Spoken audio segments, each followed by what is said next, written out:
discussing that article thoroughly. And it's both awesome, but it also pushes the envelope. So we want you to kind of think through that as we go through that. You will also deal with G. Gordon McConville's article on the theology of Deuteronomy. We'll touch on that. But then you'll be reading Dan Block's article on Deuteronomy 6. So we'll deal with that all that class period as well. All right, so there we go.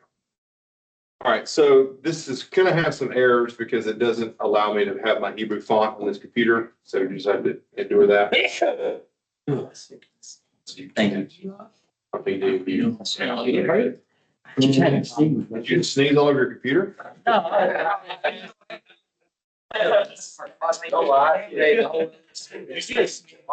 Students. I don't even know how you get into that. All right, so this is a work in progress. So for example, this is a work in progress. And so what I'm arguing in my paper is working through David and Bathsheba, particularly Uriah. But I'm arguing that 70% of the paper is on Uriah, but it's duplicating some common themes found elsewhere, okay? And so what I do is I present in this opening section how this is just one of two examples, okay? So my introduction is pretty clear. The relationship between David and Uriah is often underplayed in comparison to the adulterous acts of the Israelite king and Bathsheba, which is true. That's just a general statement. However, close scrutiny of the narrative in 2 Samuel 11 reveals a deterministic critique delivered through the standard rhetorical trope of the DTRH, which is academic words, one that signals the imminent demise of David's kingdom. The nature of 2 Samuel 11 begins with the indictment that David remains in Jerusalem while the armies of Israel under the guidance of Joab are at war. That's just restating what the text says. And then I move into this initial indictment of David is not the only pejorative in 2 Samuel 11, often overlooked as Uriah's response to David in 2 Samuel 11:11, and then I translate it, but that's translation. So this is sort of this whole section here is really the thesis. It's not a single thesis. It's actually multiple sentences of my thesis. Number one, this is sort of the preview thesis. People have I looked through German works, French works, every commentary that's been published in the last 100 years.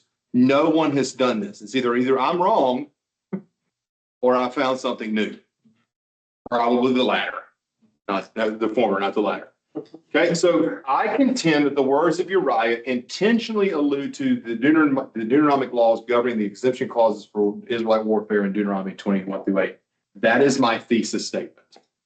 The intertextual allusion between Deuteronomy 21-8 and 2 Samuel 11 placed in the mouth of a foreigner is a standard rhetorical trope of the Deuteronomistic history to highlight the king's ignorance of the laws concerning warfare. Subsequent to these verses, there's also Deuteronomy 17:14-20 to play a role, and then I explain what that is.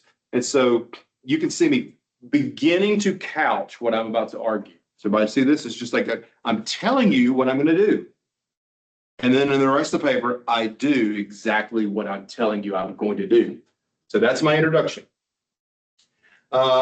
This part I include for years, it should be bold, but it says for years, scholars have identified a recurrent rhetorical trope within the Deuteronomistic history. So you can tell I'm still working on this because this abbreviation should be up top, wherein foreigners critique Israel and Judah by means of exemplifying the Deuteronomic ideal. The book of Joshua, this actually is the new first paragraph. The book of Joshua contains two of the most prominent examples of the rhetorical trope, the Rahab story, walk through that, and then the other one is the Gibeonites in Joshua 9. And so then, this should be up top because this is it's not for whatever reason I uploaded the wrong one. This is then the second paragraph. So my introduction is telling you what I'm going to do. The subsequent portions of this article then moves into, I then specifically deal with Rahab. So if I were doing, I'm structuring my paper, so if you're doing the golden calf. The golden calf has gotten a lot of scholarly writ, and scholars can't agree on what is it. There's up to 8, 9 theories, but I'm going to focus on 4 most prominent. You're going to tell me what those 4 are. And then you're going to then explain how it fits in the book of Exodus. That's all the first intro. And then the very first thing is, this is theory number 1, whatever it may be. Golden calf is pedestal, whatever that is. Walk it out. So then I do that with the Rahab Deuteronomic Torah. Just share the screen so people up here can see it. So then I'll walk through Deuteronomic Torah. I'm highlighting things where I need to see this is even here, work through this. Like I need to develop that argument more. So everybody see where I'm like, this is not a final document.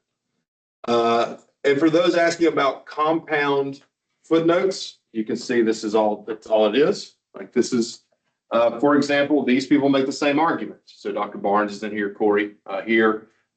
These people make this comment. These groups say this, and then it's all the same. So that way, when someone reads this, they cannot accuse me about looking exhaustively. So I am able to say, this is where I'm not expecting you to do this. I'm expecting you to get good at this, where you're reading 50 sources, not really 15. And you're able to say, these 5 say this, these 5 say this, and you put them in there. It tells me, the reader, hey, you've done a lot of work. And so then I go through the portions on that. Then I get all the way down here to the Gibeonites. I do the same thing, where I go through their use of Deuteronomy 21 through 8. So you can see it's far less evaluated in the scholarship compared to Rahab, because Rahab's a famous text. This text is sort of kind of been avoided. And then this is the bulk of my argument. So I've said, look here, 2 examples. I'm now adding a 3rd that no one has ever found, or I'm wrong, potentially. So then I walk through it, but then I start with summarizing the chapter. Like I don't just jump right into Uriah. I have to couch everything there. You'll also see I'm working through this, and then I get down here where you get into, so like, for example, this is, what note is that? Although various interpretations exist, many scholars have noted the apparent allusions to Deuteronomy 23, 1 Samuel 21, and 2 Samuel 11. I'm arguing that they're not wrong, but they're not all right. They've missed a piece. And look at this footnote. I'll highlight all those different works that are saying those connections. Okay, that's taking a lot. What is that? That's 1, 2, 3, 4, 5, 6, 7, 8, 9 here. These 2 people argue a little something differently. They add, this is right, but they add this component, Psalm 132, and then I move through. So everybody understand? I'm not looking for a footnote this big, but what I'm saying, if you're using 5 commentaries and they're all saying the same thing, all 5 commentaries go right here. Obviously, like the more we write, the better we'll get at distinguishing it. But how do you, you said the last 2 add Psalm 32. How do you know not to add that into the actual body? That's a good question, Lawson. So I think Taylor's in the room. She can add to this as well. By the time you get to a 4,000 level course, when you get to senior seminal specifically, there really are 2 papers. There's the paper, and then there's the paper in the footnotes. Things that aren't worthy of being mentioned here, but for the professor to additionally read. Does that make sense? So if it's just off center to the argument, does that make sense? So let's use an example. So the golden calf is pedestal, or at least you argue it's pedestal. Well, there's a slight offshoot, if you're not going to use it as one of the theories, that it's a pedestal of the invisible God. And then there's other ancient Near Eastern texts that suggest that. That may not be in your paper. That may be in a footnote. These scholars argue that this is parallel to Hammurabi's code, or whatever. What if you found like 5 or 6 sources that all said that then add it? Goes to the top. Yeah. And so then you'll notice if I scroll down a little bit further, I do start doing textual analysis. So you now see where those of you doing Exodus 32, doing Deuteronomy 6, doing any of the text, right? I'm now working through a literary reading of the text. You don't have to know Hebrew, but I'm showing here there's a literary flow. So this is the A, B, C, D, back A, C. And so this is being controlled by the verbs or the noun couch here, and the one in verse 12 is on the screen, followed by the various verbs for sent, and then this is here, and then the use of house to go down. So the verb sent to go down, and the use of house, if it's David's house compared to Uriah and Bathsheba's house. And so I do this grammatical sort of outline there. So everybody see that? But then I explain it in the subsequent pages of what those mean. Okay. Now, a couple other things I want to point out. Go back up, and I do not expect this of you at all. I'm telling you this to make yourself better. I would encourage you, first of all, this is incorrect because I've already gone through and fixed it. This is haphazard. This is the earliest person I could find that said this, 1951. Then I start listing them out, 1989, 1990, 2000, 2003. So I may have fixed it, 2008, 2011, 2015. Do you notice what I'm doing? They're in chronological order. I know doctoral students, I know scholars that don't do that. But what it shows is that you're paying close attention to watching an argument work its way through the data, through the different writings chronologically. Does that make sense? And so if you can just start getting in the practice of that, you'll be better served. Okay? Taylor, is that fair? Yeah.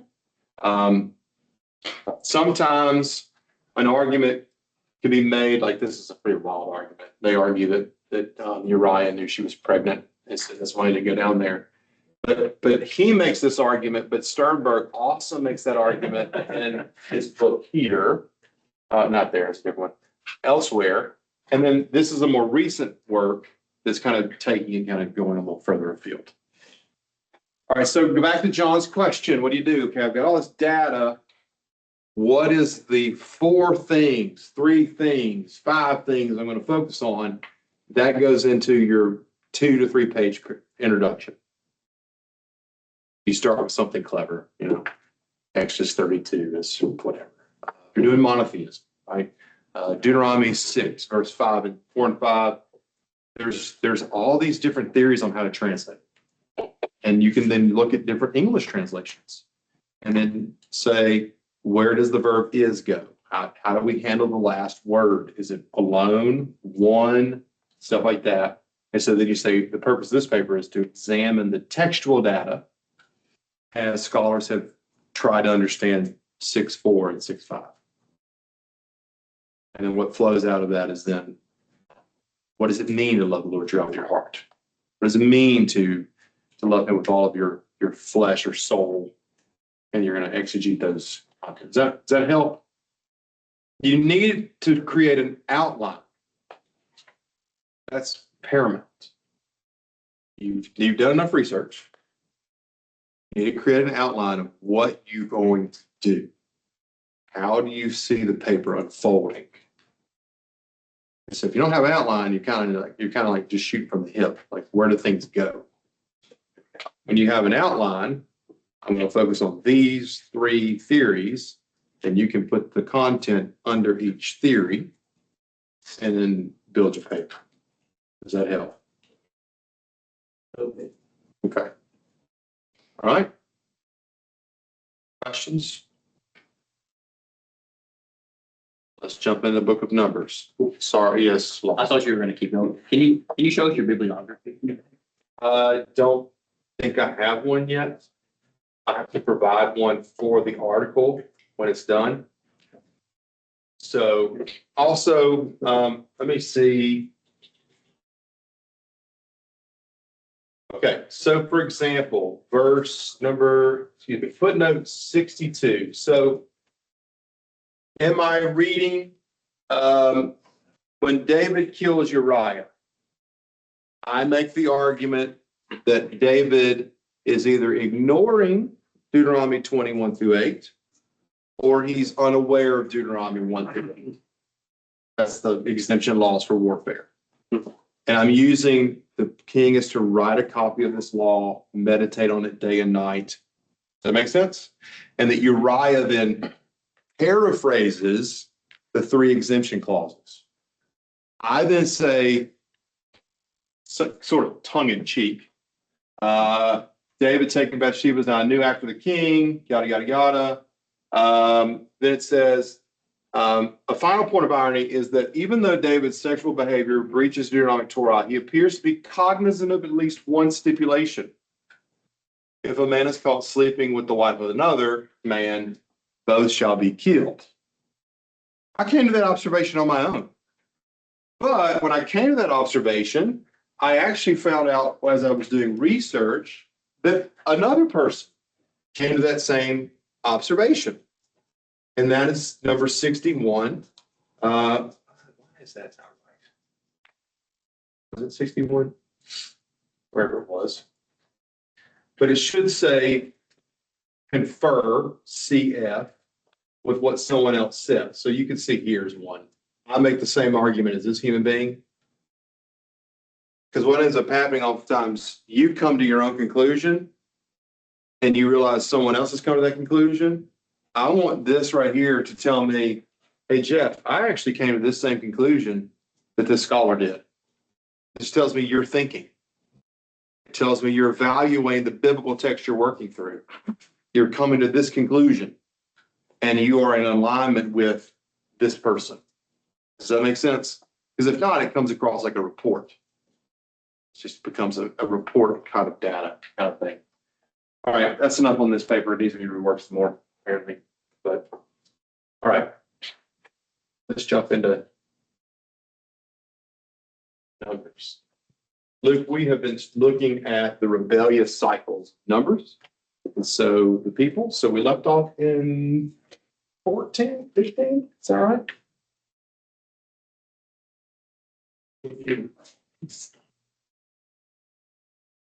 Yeah, we left off at 12 for sure. Now we did 13 and 14. They sent the spies into the land. So we're at chapter 14. Got a lot to cover today. Then the congregation, verse 1, raised a loud cry, and the people wept that night. And all the people of Israel murmured against Moses and Aaron. And the whole congregation said to them, would that we have died in the land of Egypt, or that we would have died in the wilderness. Why does this Lord, why does Yahweh bring us into this land to fall by the sword? Our wives and our little ones will become prey. Would it not be better for us to go back to Egypt? So this is the sixth complaint, I believe. No, fifth complaint. And they said to one another, let us choose a captain to go back to Egypt. And Moses and Aaron fell on their faces before the assembly of all the congregation of the people of Israel, and Joshua the son of Nun and Caleb son of Jephunneh, who were among them, those who had spied out the land, tore their clothes. They were grieved. And then it says, and they said to all the congregation of the people of Israel, the land which we passed through to spy it out is exceedingly good land.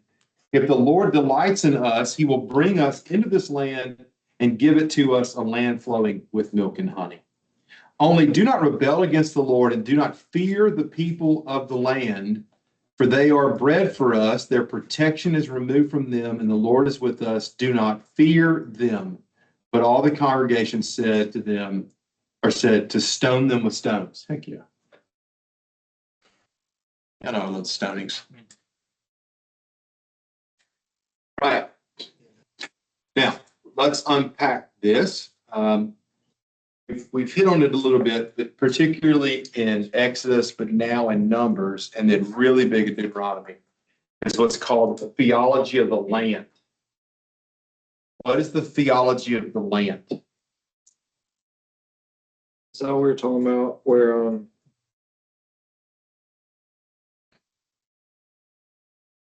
it goes back to Exodus 33, where something about like the presence of the Lord is with us, we don't want to enter the land. And it goes into the Sinai or where's the mount? It goes all the way back technically to Genesis 12. God says he will give them, give him a good name, great name, make him a nation, and give him the land. So the land that's promised to Abraham becomes, in many ways, for the handful of you taking Israel in the promised land, as the barometer to their faith to God. If they're lacking faith, God will cause drought. God loves a good drought. Right? He gives them 3-year droughts often. He has them exiled. Or in the book of Judges, he has their people conquered by these other people groups. And so this text is Joshua reiterating the Abrahamic promise, but then this has been reinstilled throughout the book of Genesis, but also Exodus, Matthew, where he says, this is exactly what God promised, and we can take it. And then he says something quite interesting. And so, ironically, the example I gave, we will look at. Only do not rebel against the Lord and do not fear the people of the land, for they are the bread for us, which is a play on words. You're getting the manna. And now that Joshua's saying, give us this land and we take their bread. We don't no longer need God's bread. God's giving us the land to give us milk, honey, bread. And then he says, their protection will be removed from them, for the Lord is with us. Do not fear them. So look in Deuteronomy chapter 20. And this is a pretty important text, not just for what I was arguing for. Deuteronomy 21 through 8 through 9. We'll come back to this more exhaustively in Deuteronomy. When you go forth to war against your enemies and see horses, chariots, and an army larger than your own, you shall not be afraid of them, for the Lord your God is with you, who brought you up out of the land of Egypt. When you draw near to battle, the priest shall come forward and speak to the people and say to them, Hear, O Israel, you draw near this day to the battle against your enemies. Let not your heart faint. Do not fear, tremble, or be in dread of them, for the Lord your God is he that goes with you to fight for you against your enemies, to give you the victory. So you see the literary connection.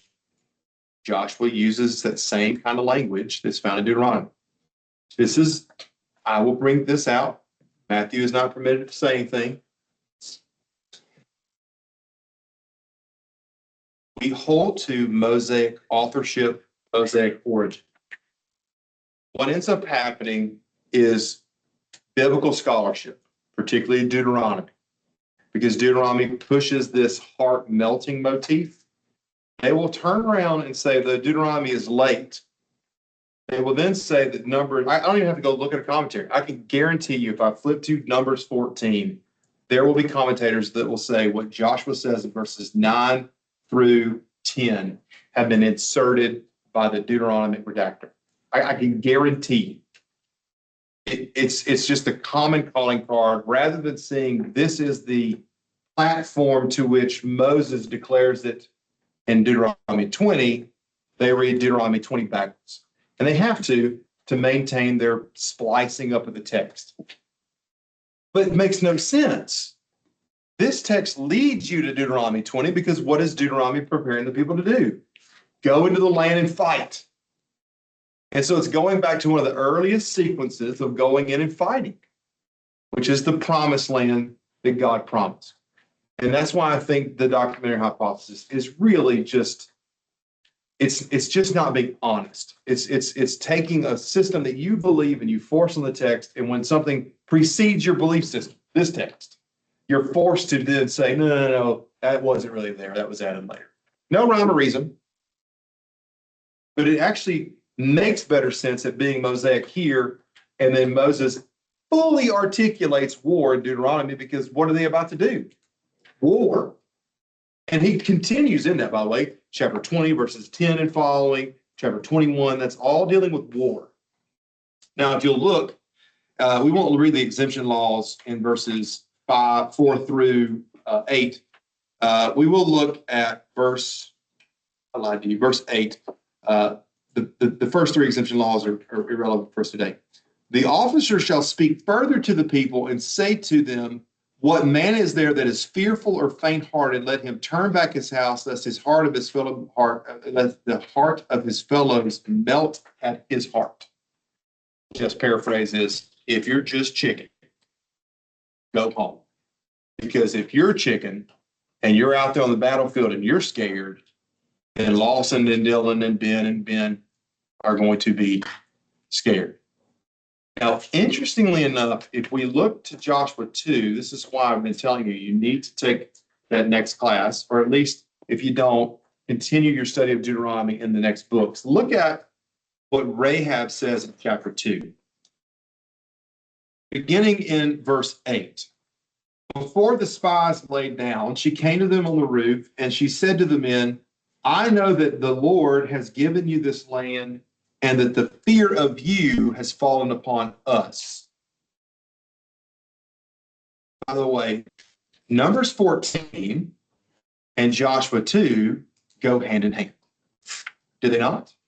Let's look at it again. Joshua says in verse 9, do not rebel against the Lord. Do not fear this people of the land, for they are bread for us. Their protection is removed from them. The Lord is with us. Do not fear them. And listen to what she says. We know the Lord is with you, and what? He is giving you this land, and that the fear of you has fallen upon us. It's the polar opposite. And the part that's connecting it is the land itself that Joshua says they can take. And that the fear of you has fallen upon us, and that all the inhabitants of the land melt away before you, which is what Deuteronomy 20 actually says too. Do not be faint-hearted, causing your heart to melt, which is why Numbers 14 cannot be Deuteronomistic. It has to be Mosaic through the lens of Deuteronomy 20, through then Joshua chapter 2 and Joshua 9, which I don't have time to go through because we have a lot to cover today. Yes, Matthew. Would somebody that's arguing for the documentary hypothesis or anywhere around those ranges, like trying to splice all this up, would they argue that all of this mention of the land can be related back to going? So if they say it's like exilic in nature, they would say all this is pointing to the future fulfillment of Nehemiah and Ezra. Yeah, so that's the part that's just like the mental hermeneutics that just hurt your head. So the text is clearly reading, I think it's all safe to say, this text is very much clearly looking at taking the promised land. They're telling you that it's being recapitulated, rewritten, that the God who promised the land once before will give us back our land now. And that just seems like an illogical leap. Like it would be like reading like I read this one author, he writes fiction, so don't take that into account here. He writes fiction, and I'm on book 21. He's built this character, like it's a detective. And it would almost be like I've been reading 20 books and I kind of know this guy's personality. I mean, you read 20 books on a detective, you kind of know all this about it. He's created this unique name and where his name comes from, all this stuff. And can you imagine all of a sudden if someone comes along and says, I too have read those same 21 books. And that's not what Michael Conley was really arguing. The story's really not about a detective. It's actually really about this. And I would be like, what are you talking about? No, it's about a detective who solves these murders. And now you're telling me it's not really based out of Los Angeles. It's actually about something else in Atlanta. And I would be like, I'm so confused. It's kind of the same analogy. The text is pretty clear what it's about. And these documentary hypothesis people are telling us they have a better understanding of how the text would have been received and interpreted post-destruction of Jerusalem. There's merit to some of their those conversations, but they come primarily in Deuteronomy. But that doesn't mean it's a written late. It could be more of I'm reinterpreting it through different seasons of our lives. Would it be more fair from like our perspective to say that these are just fulfillments of a promise and that full fulfillment? Yeah, that is the key component that needs to be pointed out. This is, to me, number one, scripture. Number two, it's fulfillment of promises to Abraham to the land. They don't see it like that. They see it as literature that has an ideological agenda, not a supernatural connecting point. Not always, but a lot of times they do. All right, we got to move on. We've got a lot more to cover. It's good questions, Matthew. All right, that was chapter 14. Let's look then, verse 24. Right, I'll make sure I didn't skip too much. Verse 24. But my servant Caleb, because he has a different spirit and has followed me fully, I will bring into the land into which he went, and his descendants shall possess it. Now, since the Amalekites and the Canaanites dwell in the valleys, turn tomorrow and set out for the wilderness by the way of the Red Sea. The Lord said to Moses and Aaron, how long shall this wicked congregation murmur against me? That sounds like an indictment, does it not? Like God sounds like he's blaming Moses and Aaron for not keeping them focused. And it says, say to them, as I live, says the Lord, what you have said in my hearing, I will do to you. Your dead bodies shall fall in the wilderness, and of all of your numbered 20 years old and upward, who have murmured against me, not one shall come into the land where I swore that I would make you dwell, except for Caleb, son of Jephunneh, and Joshua, the son of Nun. Don't you imagine when Moses was told to have to say that, and he and Aaron had to tell the people that? They're like, it's been a good run, buddy. It's been fun. We only get to see the very thing that God called us to see because of these stiff-necked people. Verse 31, but your little ones, who you said would become prey, I will bring in, and they shall know the land which you have despised. But as for you, your dead bodies shall fall in the wilderness, and your children shall be shepherds in the wilderness 40 years, and shall suffer for your faithlessness, until the last of your dead bodies lies in the wilderness. According to the number of days in which you spied out the land, 40 days, for every day a year, you shall bear your iniquity 40 years, and you shall know my displeasure. I am the Lord. I have spoken. Surely this will I do to all this wicked congregation that are gathered together against me. And this wilderness they shall come to a full end, and there they shall die. All right, this brings up another good question or good observation about the covenant of God. If God is the suzerain covenant maker, does he break his covenant promises? No. So I don't have to draw this on a board because it's nothing fancy. God's covenant is unconditional. It's not changing. It's this big arc of a covenant. But what is changeable is what? People. When they reject God, what does God do to them? Just removes that one, goes to the next one. We saw this with Noah, where Noah, God says, I will start over and you will multiply and fill the earth, which is the language of Genesis 1. We saw at Exodus 32, where God said, let my wrath burn hot, let me consume them, and let me make your name great, saying, let me exterminate them all, and I will take the Abrahamic promise and directly give it to you. Y'all remember that? So the covenant is never breaking, but we break it, so it's an unconditional yet conditional covenant. It's unconditional on his part. It's conditional on our part. If you get out of line, he has no problem just saying, next up. He just moves you out of the way, and that's basically the Old Testament. They just keep messing up. He just moves them out of the way, puts another one in there, moves them out of the way, puts another one in there, and then there's the beautiful part where Christ came to this earth, and he broke the curse of sin. And so that's why Paul then builds on all that material. Would this be remnant language? Would people who point toward the Yeah. they're like, oh, now It's like you've been reading far too much documentary hypothesis stuff in your free time there, I'm man. just trying to put it together. Just like they put the Sounds like you're putting it together, all right. When Schmid said it's not dead, it's on Matthew Brown. H-A-N Conrad. Verse 37 says, the men who brought up an evil report of the land died by plague before the Lord. I love that's just like common, just like, oh yeah, they died by plague. The same way in Exodus 32, after he killed, the Levites killed 3,000, and Moses goes and petitions God and says, oh, blot me out of your book of life. And then it says a great plague fell upon them. That's just sort of, doesn't tell us what. Doesn't sound good. Exile me. Chapter 15, you're on mute for the rest of the day. This time, I'm over it. It's all over there. He's on a roll. I don't know what you're talking about. Chapter 15, verse 37, the Lord said to Moses, speak to the people of Israel and bid them to make tassels for the corner of their garments throughout their generations and put those tassels on the corner of a cord of blue. And it shall be to you a tassel to look upon and remember the commandments of the Lord to do them, not to follow after your own heart and your own eyes, which you are inclined to go after wantonly. You shall remember and do all my commandments and be holy to your God. I am the Lord your God who brought you out of the land of Egypt to be your God. I am the Lord your God.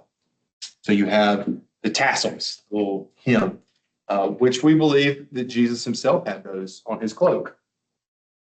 Y'all do know that, right? So when the woman with the issue of blood reached out and touched the fringe of his cloak, they argue she was touching his tassels, because it was God's commandments and that she believed he was the Savior of the world. And she was not only touching the Savior of the world, but touching the symbolic tassels of the covenant of God. Of course, we have no way of proving that, but it just sounds good. It preaches good. Yeah, that's why some people still have tassels. Chapter 16. Everyone looked at you. I don't understand why that happened. I should have brought mine to class. I didn't know we were going to be talking about it. Chapter 16, verse 1. Now, Korah, the son of Izhar, son of Kohath, son of Levi. So now you have a Levite, his son Korah, and the son of Peleth, sons of Reuben, took men, and they rose up before Moses with the number of the people of Israel, 250 leaders of the congregation, chosen by the assembly, well-known men, and they assembled themselves together against Moses and against Aaron, and said to them, you have gone up too far. For all the congregation are holy, every one of them, and the Lord is among them. Why then do you exalt yourselves above the assembly of the Lord? So now the sixth rebellion is the sons of Korah challenged the authority of Moses and Aaron. So Aaron and Miriam challenged Moses. Now the sons of Korah challenge Moses, and 250. So they're starting a coup. In verse 15, it says, and Moses was very angry and said to the Lord, do not respect their offering. I have not taken one donkey from them, and I have not harmed one of them. And Moses said to Korah, be present, you and all of your company before the Lord, you and they and Aaron tomorrow, and let every one of you take his censer and put incense in it, and every one of you bring before the Lord his censer, 250 censers. You also, and Aaron, each his censer. So every man took his censer, and they put fire in them and laid incense upon them, and they stood at the entrance of the tent of meeting with Aaron, or with Moses and Aaron. Then Korah assembled the congregation against them at the entrance of the tent of meeting, and the glory of the Lord appeared to all the congregation. That doesn't sound good. That does not sound good. The Lord said to Moses and to Aaron, separate yourselves from among this congregation that I may consume them in a moment. That would have been worth the price of admission. That would have been the price of admission. And they fell on their faces and said, O God, the God of the spirits of all flesh, shall one man sin, and will you be angry with all the congregation? And the Lord said to Moses, say to the congregation, get away from about the dwelling of Korah, Dathan, and Avraham. So that he was going to consume them. Now, why do I even bring that up? Korah actually wrote some psalms, ironically. So we have to ponder, does he write the psalms before this event or after the event? It's a good question, right? Verse 31, and as he finished speaking all these words, the ground under them split asunder. The earth opened its mouth and swallowed them up with their households and all the men that belonged to Korah and all their goods. So they and all that belonged to them went down into Sheol, either death or worse. And the earth closed over them, and they perished. That is an understatement of understatements. They perished. from the midst of the assembly. And all of Israel that were round about them fled at their cry, for they said, lest the earth swallow us up. And fire came forth from the Lord and consumed 250 men offering the incense. I have a question. Why are they ignorant people that they don't remember from the past that they do things like this wrong? That's stupid. It's a good question. It's a good question. Again, I reiterate from last class period, these people dwelled around the Ark of the Covenant and the tabernacle. They still found miraculous ways to be disobedient. And we should expect the same for people who've never seen a tabernacle or the Ark of the Covenant in their presence. But they're also growing tired, John. They're wandering in the wilderness. They're tired of Moses saying these things and not getting from point A to point B. It's like my daughter, when we go back to Shreveport, it's a 5-hour drive. We're an hour in, and she goes, how much longer do we have? I'm like, oh my gosh. You know, we haven't even made Baton Rouge yet, sweetheart. We got a ways to go every hour. How much further? Get there when we get there, sweetheart. Get there when we get there. If your brother will quit taking a pit stop every hour. Okay. Isaiah. So, I already know what you're about to ask, but ask it. we talked earlier in the semester about how they understood like the world and what was beneath the earth. And so is Sheol used here, like, is this a theological statement or is this literally like they went under the earth? How would they have like understood from First Peter? Jesus went down and got these people back. Maybe. Is that a fair question? I mean, I know your question was serious. I was laughing at Aiden saying that because he has his paper from Intro to Studies, and then Lawson saying, Jesus went and rescued their souls. Paraphrasing essentially what Peter is saying. it's the days of Balaam. You start, you don't believe the Bible? I am inclined, Isaiah, to say yes. I'm inclined to say in their worldview, they just saw them be swallowed by the earth and go into the land of the dead. But we also know how the New Testament theologically interprets Sheol at times. And it does extend beyond the place of the dead, right? So it's one of those, it's really a biblical theology question. How many of y'all are in biblical theology? So most of y'all look river in there. So it really is about directionality, right? So that's, and I know Mr. Roberts is probably talking about that. Does the Old Testament read into the New? Or do you read the New Testament into the Old? Or is there sort of like this balancing act where at times you read the Old into the New and sometimes you read the New into the Old? So that goes from Christotelic, Christocentric, and then this middle view used to be called Christological, but that's confusing because that's a study of systematic theology.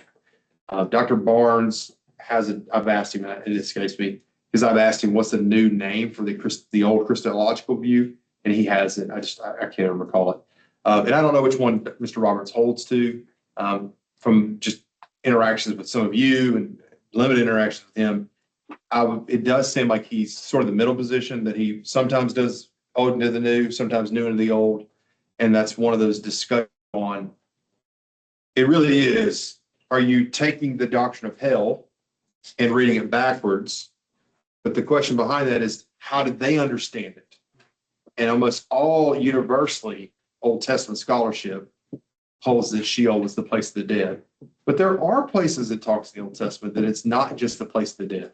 It does seem to be something theologically more significant than just where all the bodies are buried. Does that make sense? So it's a conflict. It's hard to tell here how that's functioning.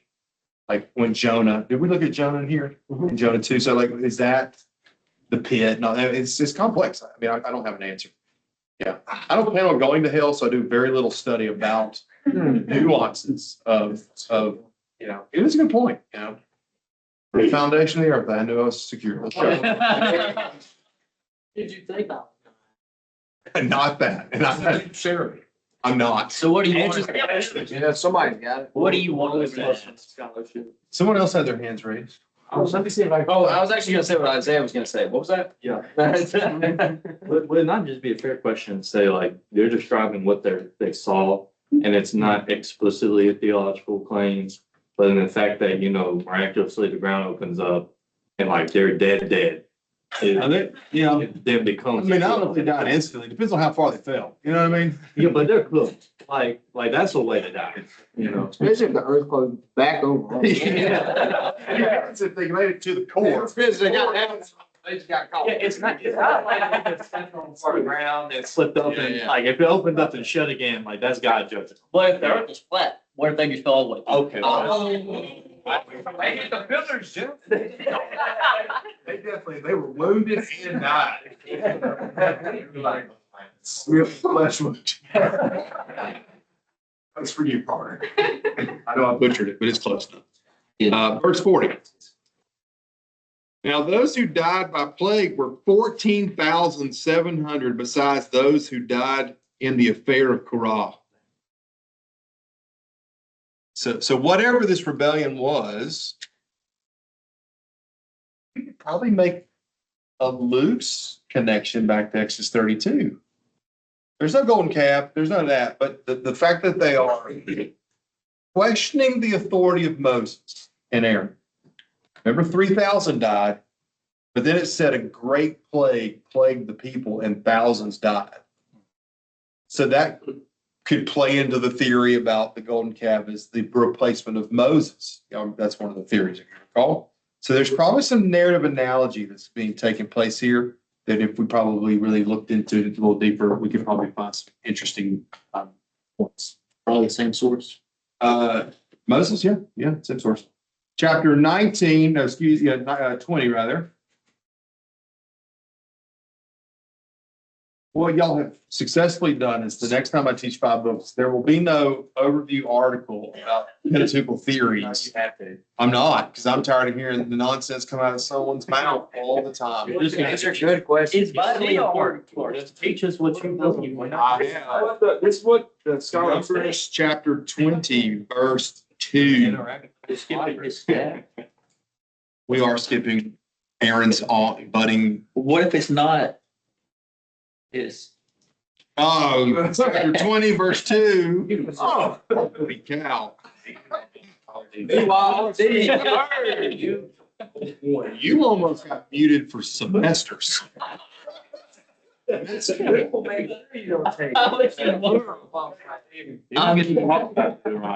Chapter 2, verse 2. Now there was no water in the congregation. They assembled themselves together against Moses and against Aaron, and the people contended with Moses and said, would that we have died and the brethren died before the Lord. Why have you brought the assembly of the Lord into the wilderness that we should die here, both we and our cattle?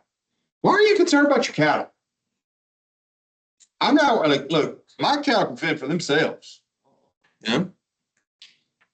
And why have you made us come up out of Egypt to bring us to this evil place?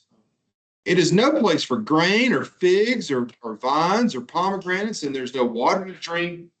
Then Moses and Aaron went from the presence of the assembly to the door of the tent of the meeting and fell on their faces, and the glory of the Lord appeared to them. And the Lord said to Moses, take the rod, assemble the congregation, and Aaron your brother, and tell the rock before your eyes to yield its water, so you shall bring water out of the rock for them. So you shall give drink to the congregation and their cattle. And Moses took the rod from before the Lord as commanded him. Moses and Aaron gathered the assembly together before the rock, and he said to them, hear now, you rebels, shall we drink forth water for you out of this rock? So Moses lifted up his hand, struck the rock with the rod twice, and water came forth abundantly, and the congregation drank and their cattle. And the Lord said to Moses and Aaron, because you did not believe in me to sanctify me in the eyes of the people of Israel, therefore you shall not bring this assembly into the land which I have given to them. These are the waters of Meribah, which means bitter, or contentions rather, where the people of Israel contended with the Lord, and he showed himself holy among them. So in Exodus 17, he struck the rock. And here he's told to speak to it. He struck it. Paul does a Pesher interpretation of this in 1 Corinthians 10, which gets beyond our conversation for today because he's dealing with the crossing of the Red Sea, being baptized with Moses, talks about the wilderness experience, and then specifically this text. Moses will be told later he does not enter the land for striking the rock. Okay? Chapter 21, you have a question? Is there, this one is just kind of baffling me, that he tells me like to speak to it, not to strike it. Like, I don't want to be the person to propose a weird question, but at the same time, like, why would he allow the water to still break forth? As I was reading this, the first thought that came to mind is that I think it goes back to one of the themes of the book is even in their rebellion, God provides providential care. Even when Moses, just call it what it is, Moses sinned. He disobeyed God and struck the rock. But God still chose to give the miracle of water to the people who are grumbling, even though Moses, in his frustration, sinned. Yeah, that's how I would interpret that.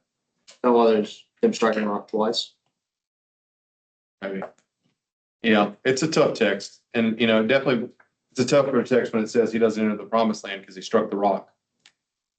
I mean, I probably would have kicked the rock, spat on the rock, all kinds of like you see a growing intensity of their frustration to the point now you saw a unique phrase, this evil place. I've not seen that word yet. Why have you brought us out here to die? Why couldn't we just be in Egypt?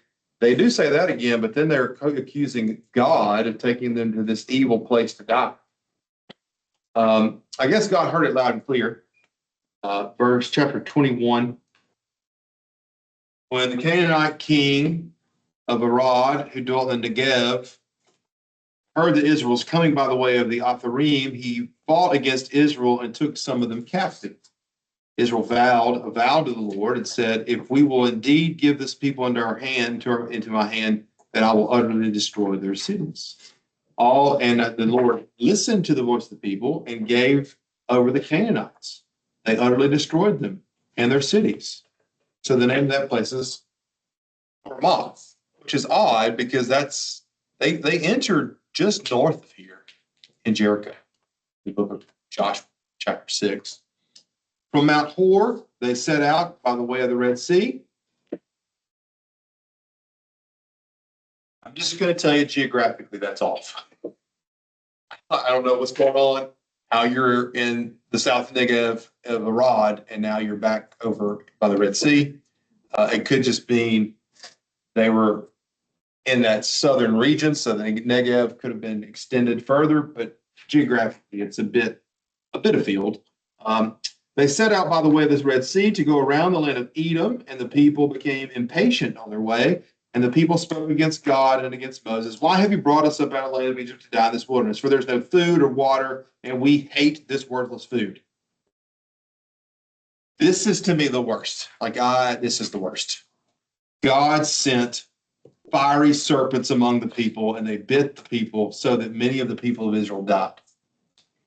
I don't know what fiery serpent means. I don't know if it means they are on fire, or does it mean they're poisonous? Probably poisonous.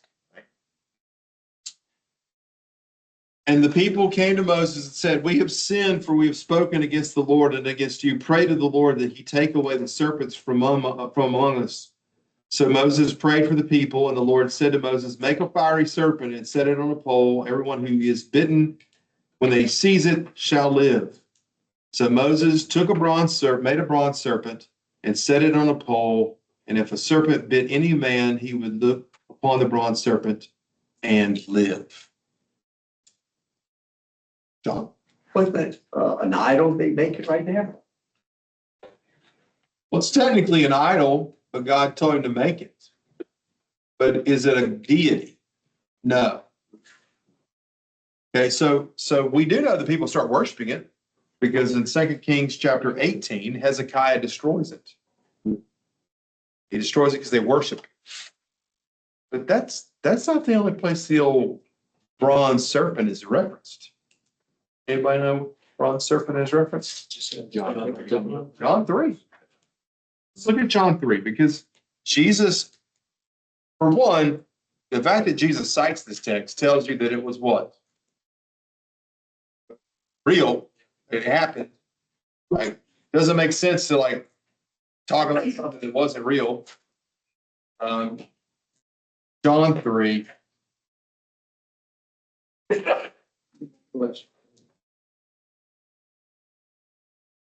All right, so beginning in verse 11, we'll start there. Dealing with Nicodemus. Everybody knows dealing with Nicodemus. And he's giving him, doing this awesome set of questions to make Nicodemus ask another question, and then ask another question to make Nicodemus ask another question, and then looking. Verse 12.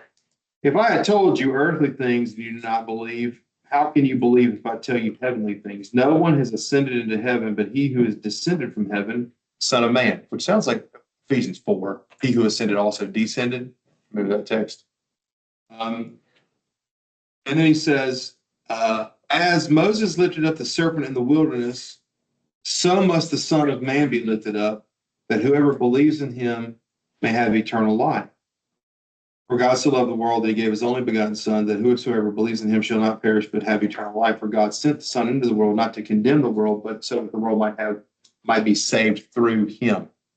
Which, by the way, verse 6 and 7 actually really reiterate verse 14. And John is using Numbers 21 correctly. He's taking the context of chapter 21 and transferring the context. If you look upon the bronze serpent, you will be healed of your affliction, the bite of the serpent. What does Jesus say in John's account? He says, Moses lifted up the serpent in the wilderness, so must be the Son of Man be lifted up. So whoever looks upon the Son of Man, who is afflicted by sin, who's afflicted by poison, will be healed. And so there's a theological connection there. Now, Carter smirked at me when I said Jesus is quoting the context correctly, because sometimes the New Testament authors use an Old Testament text to make a unique argument. Yeah, we'll cover that in other classes, but 1 Corinthians 10 is a prime example. Jesus, though, is using that text, and so then that kind of moves in your biblical theology. That is a typological view of the bronze serpent. Makes your head hurt. John asked the question, why did he make this image? I believe God told him to make this image not for their healing in Numbers 21, but so that Jesus could make that statement in John 3. But it needed its historical antecedent first. That makes your head hurt. It talks about deeper progressive revelation that Moses was unawares of. And he probably took his happy time forming a bronze serpent. I'd have taken my happy time. I've been like, I gotta go find some bronze over near Beersheba. I'll come back, fashion it up. But Jesus says, just like Moses held up that bronze serpent, so too must be the Son of Man to heal us of our poison. The wickedness is upon us, which is probably a play on words of that even makes your head hurt even more. One of the last rebellions, God sent poisonous snakes, which it's theologically connected to Genesis chapter 3. Makes no sense in this context. It makes complete sense in John 3. That the way God punishes their lack of faith because of their sin nature is by sending the snake to bite them, which is how it got started in the first place in the garden. And that Moses makes a bronze serpent. They looked upon it, they're physically healed, but they're still more morally and spiritually bankrupt. That Christ must be hung like that bronze serpent, and all who look upon him. But then not just look upon him, then verse 16 and 17 tell you it's more than just looking upon Christ. It is verse 17, for God sent his Son into the world, not to condemn the world, but that the world might be what? Saved, not physically, like Numbers 21, physically, spiritually, eternally. Okay, that's why biblical theology class is so important. Okay, that's why it's important. It's connecting literary, but more than that, theological lines. Okay. Hopefully that's consistent with what Mr. Roberts has taught y'all. Maybe, maybe not. All right. Also, this is all of you know this. Chapter 21, that's the medical symbol, right? You have the serpent on the medical symbol. And so I find it ironic in our culture as we're purging all things religious from our iconographical understanding. We've yet to purge that one just yet. Yeah, yeah, sure. They probably don't. So some others have argued it's a different religious background. Yes, like apparently Ben did. They used it. Patrick, was you? Yeah. What is the book of the wars of Yahweh? That's a great question. Yeah, so Moses used sources. We know that. He omitted the people. He's not AIing it. He's like, there is a book I'm using. This is it. They're found in those other places. He used the book of Joshua. Who knows? So that's the original audience. Those ones, just not good grammar. Was that Who knows the wars of Yahweh? It was the That's what I said. Yeah. There's several. There's several books that are used. In the Book of Kings, there's all kinds of books referenced. Is that not?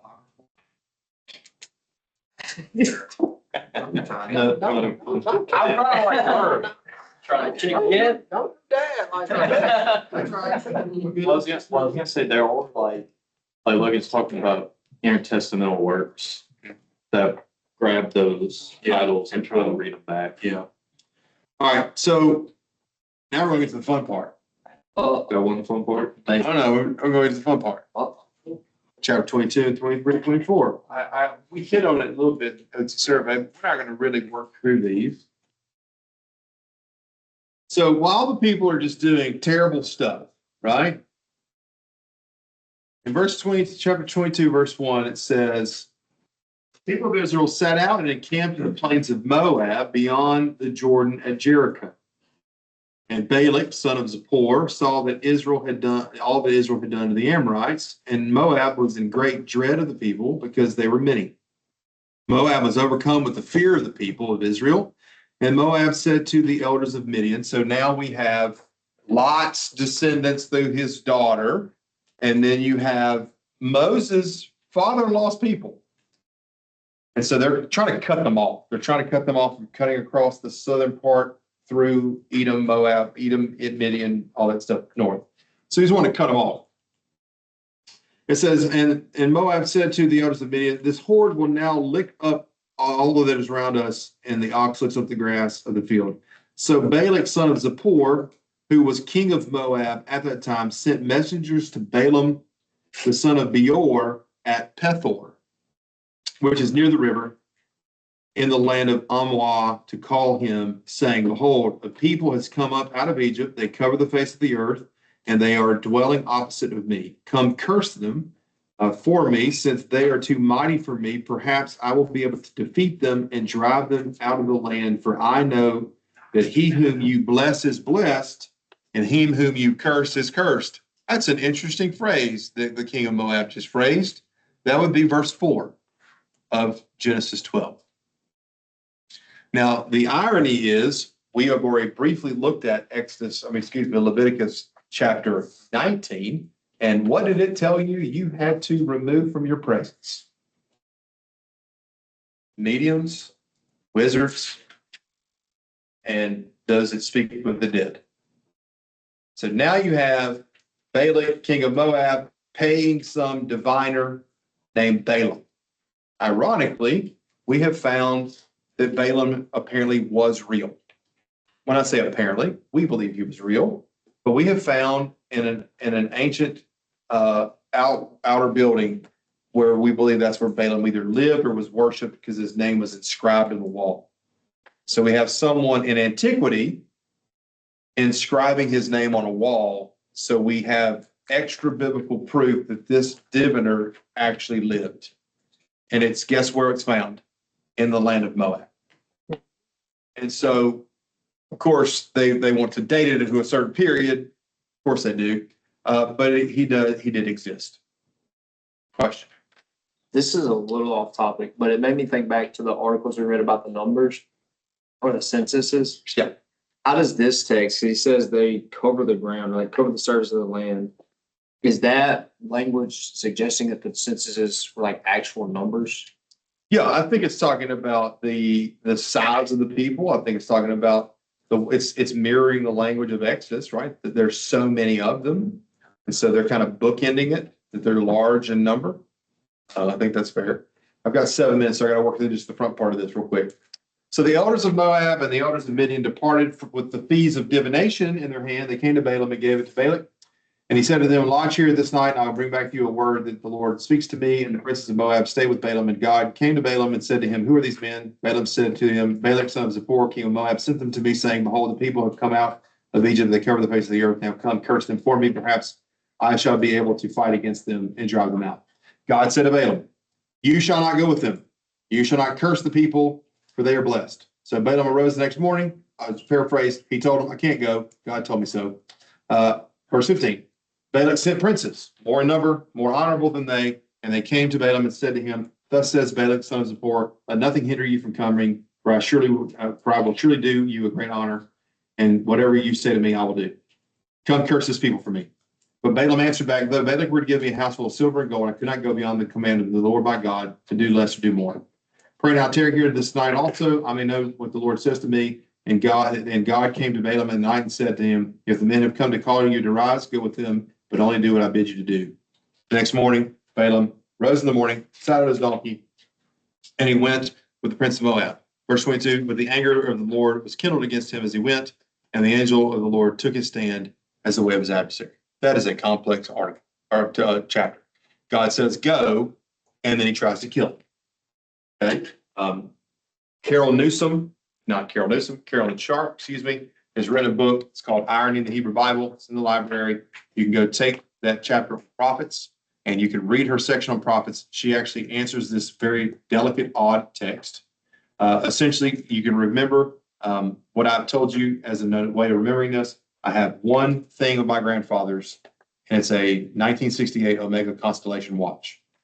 Okay, look it up online, anywhere between $800 to thousands of dollars. My uncle bought it for my grandfather in Switzerland, and it's a very nice watch. It is not for sale. It is the only thing that I own from my grandfather, who I'm named after, who had 9 fingers. If you gave me $5,000, I would still not sell it to you. What's the starting price of my grandfather's watch? $5,000. That is the bare minimum I take. Because I can buy a new one. $5,000. Okay, I will upgrade. Listen to what Balaam says. I will quote it to you. Though Balak were to give me a house full of silver and gold, I still couldn't go. So Carolyn's article argues that is actually bargaining with the princes. You want me to go? It's going to take a lot of silver and gold. God says, if they're here in the morning, why don't you go? And that's where you then have the angel of the Lord standing in the middle of the road to kill him, and the donkey can see him. Donkey keeps moving. He keeps hitting the donkey. Donkey keeps moving. Hits him some more. Finally, the leg gets caught and against the wall. Hits him again, and finally the donkey lays down. And he gets up and hits him, and the donkey finally God opens his mouth. The donkey says, "What are you doing? I have always been faithful to you. Why do you keep hitting me?" And then he didn't say, "You can talk. All these years you could have talked." He said, "You've been stubborn. You're laying down." And what does the donkey say? "Look around, man. There's the angel of the Lord right here trying to kill you." It's at that point. So Balaam hears the message of Yahweh in a vision, dream, then barters for more money, and God then corrects him on, "You're going to do work for me. I will kill you if you step out of line." And guess what he does? Later in the book of Numbers, he kills him. Now, we're almost out of time, but what we're going to do is next class period, we're going to look at the blessings of Balaam. He blesses Israel 4 times. We have 3 minutes. Do not put your stuff up. I can do this in 3 minutes. Look at chapter 25, verses 1 through 5. Now remember, Balaam is from the land of Peor. While God is using a pagan diviner to bless Israel, verse 1 of chapter 25. While Israel dwelt in the Shittim, the people began to whore with the daughters of Moab. These invited the people to sacrifices to their gods, and the people ate and bowed down to their gods, and Israel yoked himself to Baal of Peor. The image is the golden calf image, yoking yourself. Remember, we covered this. Is this how we interpret Exodus 32? You can go read on the worship of Baal of Peor. Yoking oneself to Baal of Peor is kind of like rose up and played. And the anger of the Lord was kindled against Israel. And the Lord said to Moses, take all the chiefs of the people, hang them in the sun before the Lord, for the fierce anger of the Lord has turned away from Israel. Moses said to the judges of Israel, every one of you slay his men who have yoked themselves to Baal Peor. The irony is God takes a pagan diviner to bless Israel, to promise safe passage, and all the while they're doing it, the people of Israel, spiritually, and probably not just spiritually, other stuff, with the people of Moab worshiping other people. And so the irony of that last rebellion is true idolatry. Okay? We'll pick this up 10 minutes on Tuesday, and then we're in Deuteronomy. Come locked and loaded for our boy Bill Arnold's article, word of the day, Baal, B-A-A-L, Baal. How should it be pronounced? Baal. How do you pronounce it? Baal for you, but if you go to conference, Baal.